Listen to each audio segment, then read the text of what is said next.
ನಮಸ್ಕಾರ ಸ್ನೇಹಿತರೆ. Cyber police ಹೆಸರಿನಲ್ಲಿ ಬ್ಲಾಕ್ ಮೇಲ್ 7 ಲಕ್ಷ ರು ಸುಲಿಗೆ ಮಾಡಿದ 5 ಆರೋಪಿಗಳು ಈಗ ಪೊಲೀಸರ ಅತಿಥಿಯಾಗಿದ್ದಾರೆ. ಮಡಿಕೇರಿ ತಾಲೂಕು ಹಾಲೆಗೇರಿ ಗ್ರಾಮದ ಇಬ್ರಾಹಿಂ ಬಾದುಷಾ 25 ವರ್ಷ, ಬಳಿಘಟ್ಟ ಗ್ರಾಮದ ರಾಘವೇಂದ್ರ BM 19 ವರ್ಷ, ಬೆಂಗಳೂರು ಬನಶಂಕರಿಯ ಇಬ್ರಾಹಿಂ ಬಾದುಷಾ 30 ವರ್ಷ, ಕುಶಾಲ್ ನಗರ ಆದರ್ಶ ದ್ರಾವಿಡ ಕಾಲೋನಿಯ ಚರಣ್ CK 19 ವರ್ಷ ಹಾಗೂ ಕಾನೂನು ಸಂಘರ್ಷಕ್ಕೆ ಒಳಗಾದ ಬಾಲಕ ಬಂಧಿತರಾಗಿದ್ದಾರೆ. ಕುಶಾಲನಗರ ಟೌನ್ ಪೊಲೀಸ್ ಠಾಣಾ ವ್ಯಾಪ್ತಿಯ ಮಾದಪಟ್ಟಣ ನಿವಾಸಿಯಾದ ಪರಶಿವ ಮೂರ್ತಿ ಎಂಬುವರು 2024 ಅಕ್ಟೋಬರ್ ತಿಂಗಳಿನಲ್ಲಿ ಫೇಸ್ಬುಕ್ ನಲ್ಲಿ ಯಾರೋ ಒಬ್ಬರಿಗೆ ಮೆಸೇಜ್ ಕಾಮೆಂಟ್ ಮಾಡಿದ್ದಾರೆ. ಇದಾದ ನಂತರ ಅಪರಿಚಿತ ವ್ಯಕ್ತಿ ದಿನಾಂಕ 2/11/2024 ಪರಶಿವ ಮೂರ್ತಿಯವರ ಮೊಬೈಲ್ಗೆ ಕರೆ ಮಾಡಿ ತಾನು ಪಿರಿಯಾಪಟ್ಟಣ ಸೈಬರ್ ಪೊಲೀಸ್ ಎಂದು ಪರಿಚಯಿಸಿಕೊಂಡು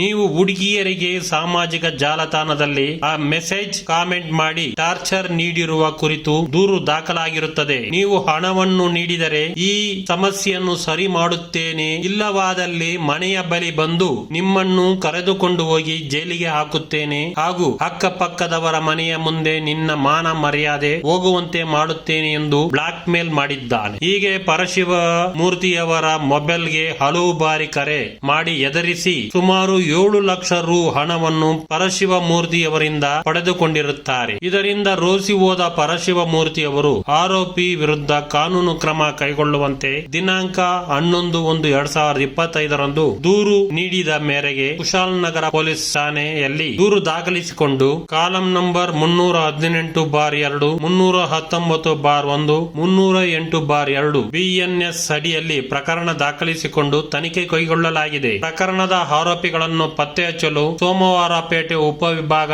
DCP ಚಂದ್ರಶೇಖರ್, ಕುಶಾಲನಗರ ವೃತ್ತ ನಿರೀಕ್ಷಕರಾದ BG Prakash, sub inspector Geetha ಹಾಗೂ ಸಿಬ್ಬಂದಿಗಳ ವಿಶೇಷ ತನಿಖಾ ತಂಡವನ್ನು ರಚಿಸಲಾಗಿತ್ತು. ಈ ತಂಡ ತನಿಖೆ ಕೈಗೊಂಡು ಮಾಹಿತಿ ಸಂಗ್ರಹಿಸಿ ದಿನಾಂಕ 24/6/2025 5 ಆರೋಪಿಗಳನ್ನು ಬಂಧಿಸಿದ್ದಾರೆ. ಪ್ರಕರಣದ ಆರೋಪಿಗಳನ್ನು ಪತ್ತೆ ಹಚ್ಚುವಲ್ಲಿ ಉತ್ತಮವಾಗಿ ಕಾರ್ಯನಿರ್ವಹಿಸಿರುವ ಪೊಲೀಸ್ ಅಧಿಕಾರಿಗಳನ್ನು ಮತ್ತು ಸಿಬ್ಬಂದಿಗಳನ್ನು ಜಿಲ್ಲಾ ಪೊಲೀಸ್ ಅಧೀಕ್ಷಕರಾದ K ರಾಮರಾಜನ್ ರವರು ಶ್ಲಾಘಿಸಿದ್ದಾರೆ. ಪ್ರಿಯ ವೀಕ್ಷಕರೇ, ಇಂಥ ಘಟನೆಗಳು ನಿಮ್ಮ ಊರಲ್ಲೂ ಮರುಕಳಿಸಬಹುದು ಹಾಗೂ ನಡೆದಿರಬಹುದು. ಇಂಥ ವರದಿಗಳನ್ನು ತಾವು ನಮ್ಮ ಕ್ರೈಮ್ ಪ್ರಪಂಚ ಡಿಜಿಟಲ್ ನ್ಯೂಸ್ಗೆ ಕಳಿಸಬಹುದಾಗಿದೆ. ನಿಮ್ಮ ಹೆಸರು ಗೋಪ್ಯವಾಗಿಡಬೇಕಾದರೆ ಗೋಪ್ಯವಾಗಿಡುತ್ತೇವೆ, ಇಲ್ಲವೇ ನೀವು ವರದಿಗಾರರಾಗಬೇಕಾದರೆ ಕ್ರೈಮ್ ಪ್ರಪಂಚ ಡಿಜಿಟಲ್ ನ್ಯೂಸ್ಗೆ ವರದಿಗಾರರಾಗಿ. ಈ ವರದಿಗಾರರಾಗಲು ಸಂಪರ್ಕಿಸಬೇಕಾದ ಮೊಬೈಲ್ ಸಂಖ್ಯೆಯನ್ನು ನೀಡಲಾಗಿದೆ. ಸಂಪಾದಕರಾದ R ಬಸವರಾಜ್ ರವರನ್ನು ಸಂಪರ್ಕಿಸತಕ್ಕದ್ದು.